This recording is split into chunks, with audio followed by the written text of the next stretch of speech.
Welcome to Work Life by Design. I'm your host, Mel Marsden. As a passionate entrepreneur with a desire to create places where people and business thrive, I hope to inspire you to find your place at work and in life so you can live a life by design. You'll hear stories of transformation, exploring everything from organisational psychology to brand, and identifying opportunities in your workplace and your life to inspire your human potential. So, let's get started.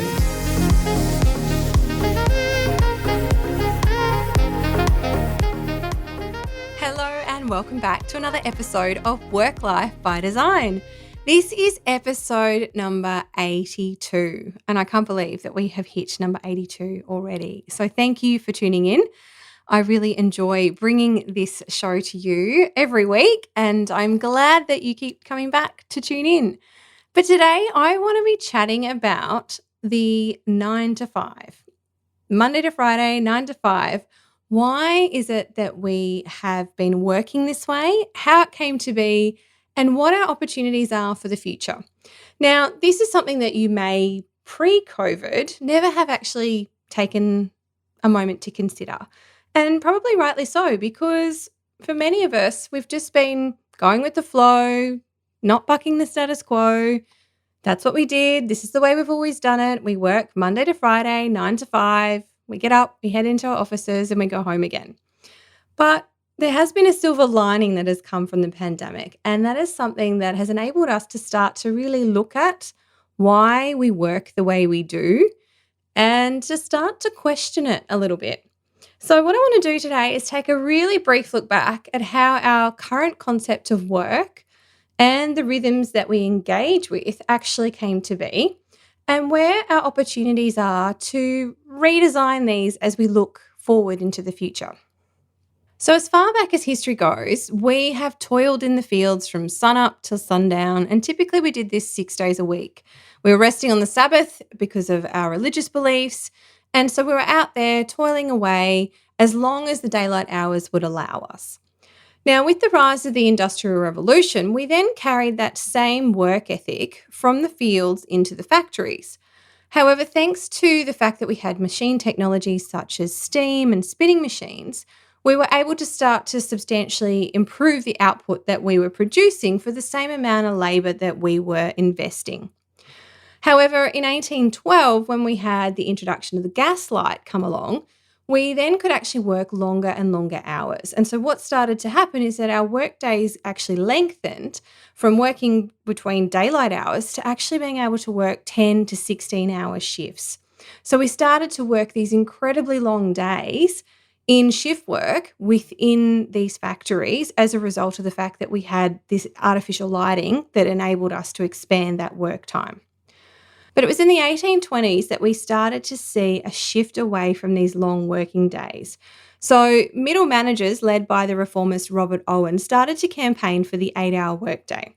So what they were seeking to do was to find more time for them to be able to socialise and to actually start to enjoy their newfound middle-class wealth.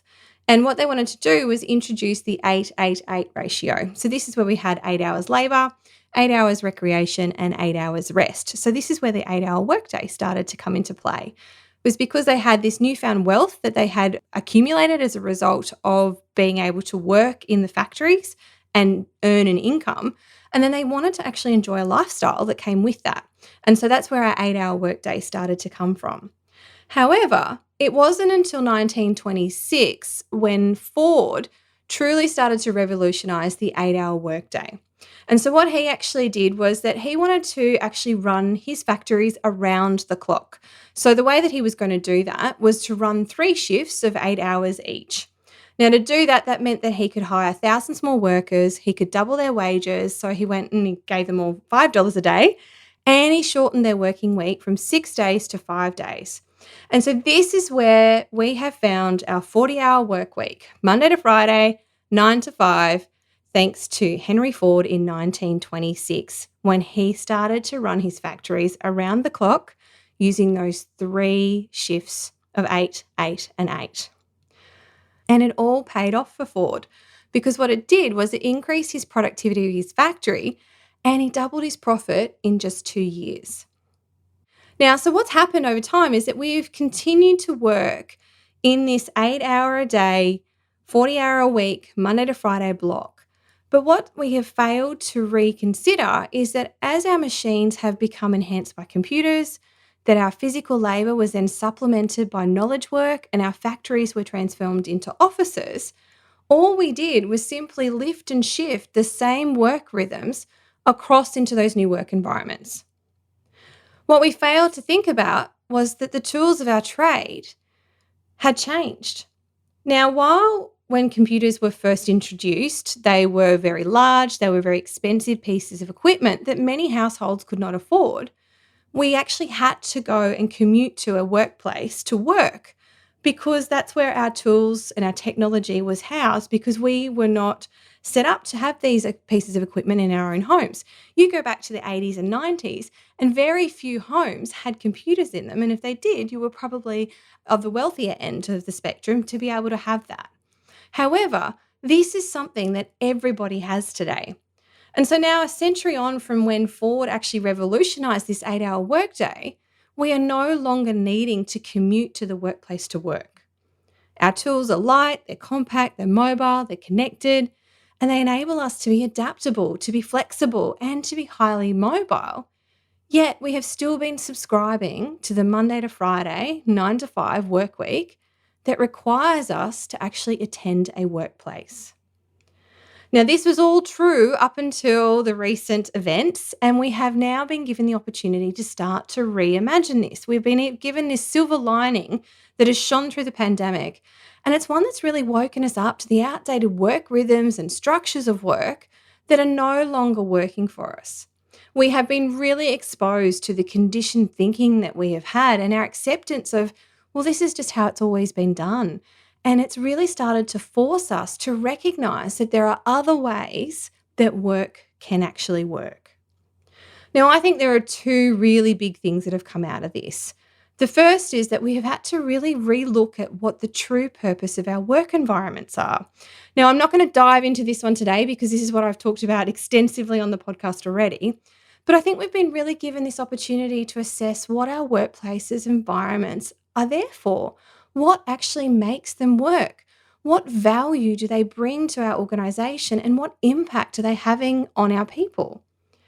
Previous to the pandemic, they were the physical container in which we came and we sat our people down to work Monday to Friday, 9 to 5, under that outdated structure of work that we took from the 1920s and earlier that was based in factory models, and we've translated into these knowledge working office environments. These spaces are an opportunity for us to communicate each organisation's greater purpose, the impact that we're wanting to make on our communities and on the world around us.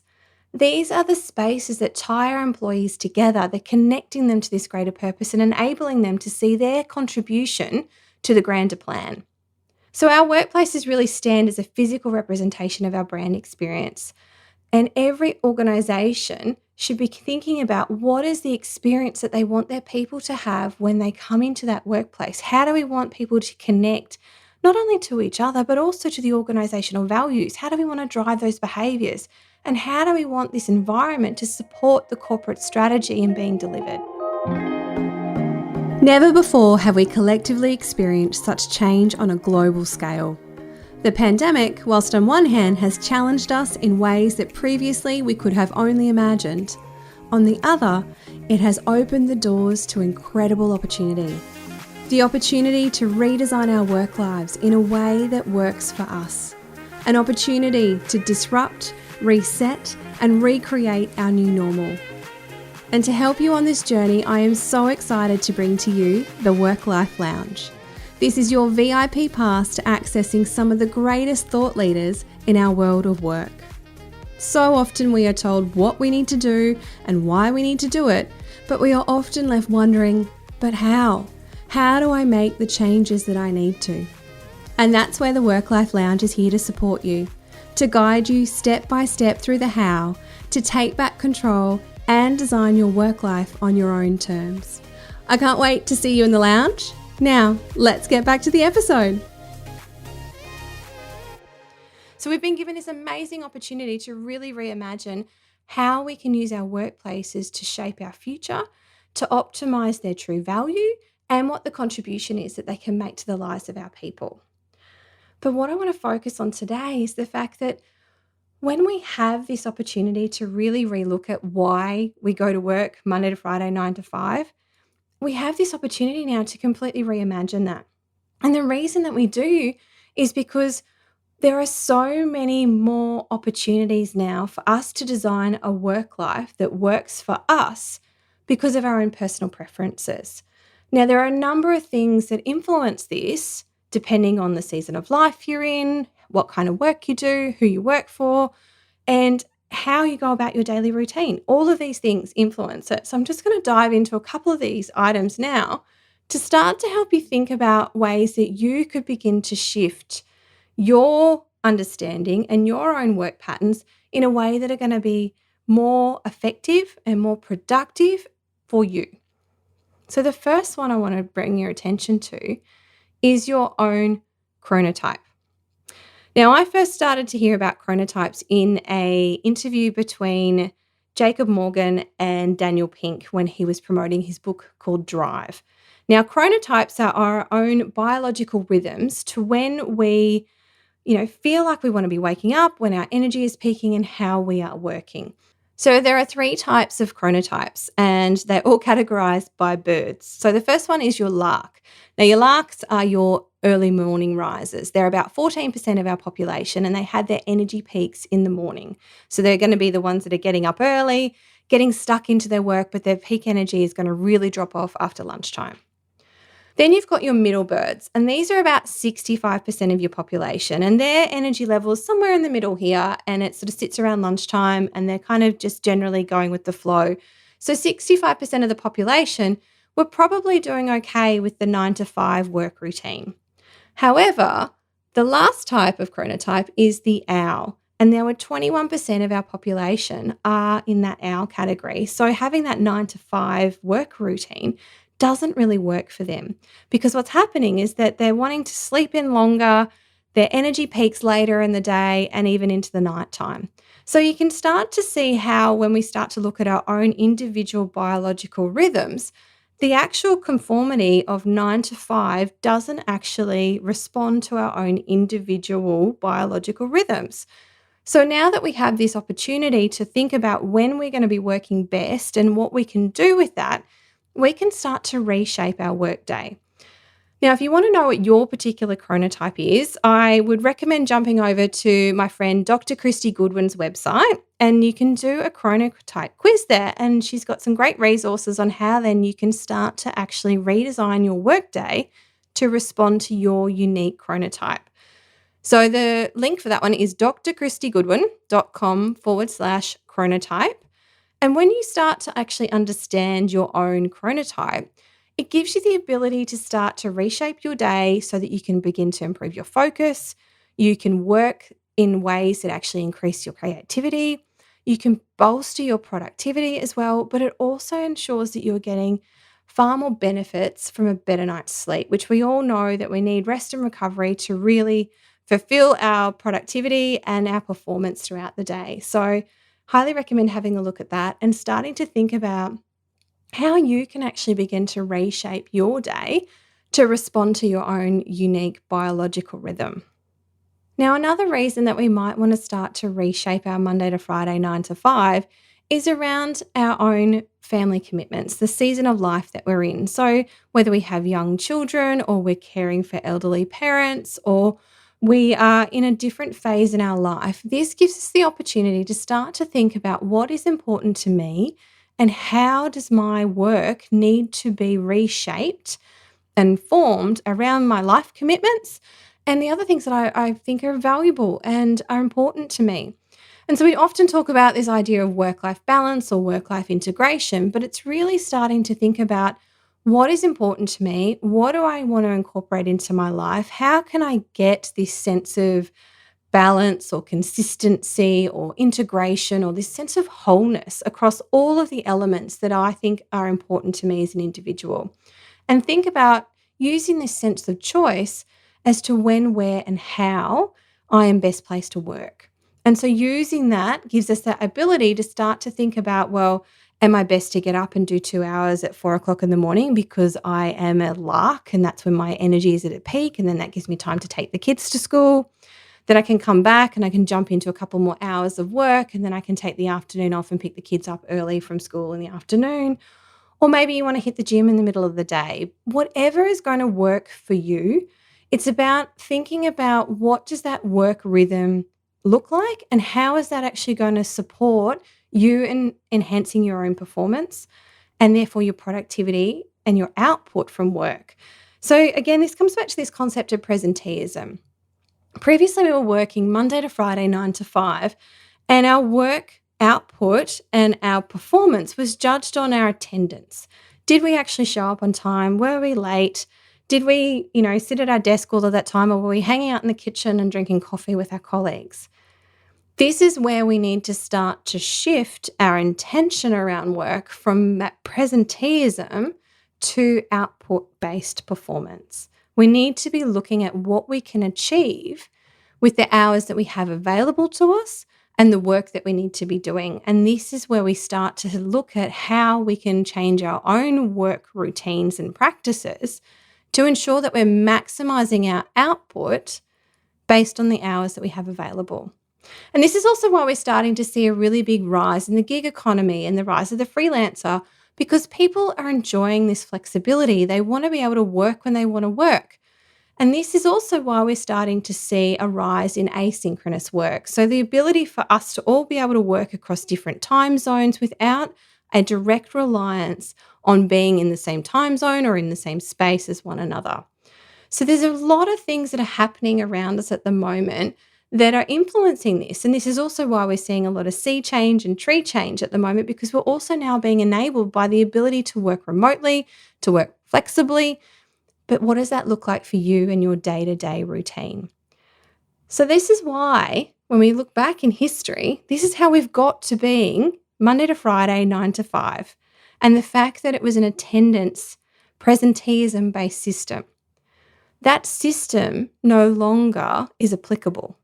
It no longer works. And we have been given the opportunity to redesign it, to reimagine it, and reconsider it for our own individual needs, and to start to reshape that as more of an outcome-focused attention on the way that we work.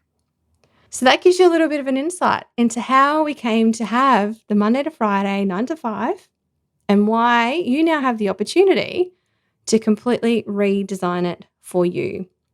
So thanks for tuning in again today. I hope this one has given you a few sparks of inspiration around how you can start to redesign your own workday. Go check out those resource links that I mentioned with Dr. Christie and the chronotype. And I'd love to know where you're sitting in terms of your biological rhythm. How have you started to reshape your 9 to 5 to work for you? And what does it look like?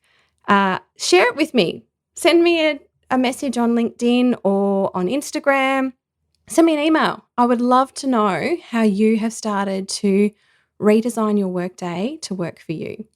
Thanks again for tuning in this week, and I'll see you again next week.